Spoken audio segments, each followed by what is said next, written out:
सिंह ने नेपाल से खेसारी को रेला, हम आपको दिखाएंगे वीडियो का पूरा क्लिप। उससे पहले आप चैनल पर नए हो तो चैनल को लाइक एंड सब्सक्राइब कर दें। दरअसल बहुत दिनों से चर्चा हो रही थी कि पवन सिंह नेपाल में स्टेज शो करने वाले हैं और हुआ वहीं। पवन सिंह जैसे ही स्टेज पर चढ़ते हैं तो वह गाना गाते हैं, धोखेबाजों में रह के धोखेबाज बन गए। दर्शक इस गाने का निचोड़ निकाल रहे हैं कि पवन सिंह इस गाने के माध्यम से खेसारी लाल यादव पर तंज कस रहे हैं और खेसारी को धोखेबाज बोल रहे हैं।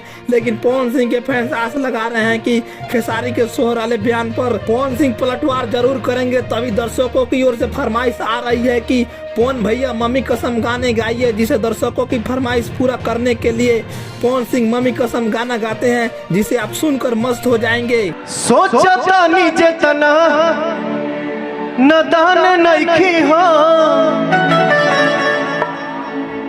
धोखा नइखी करत जानू मम्मी कसम।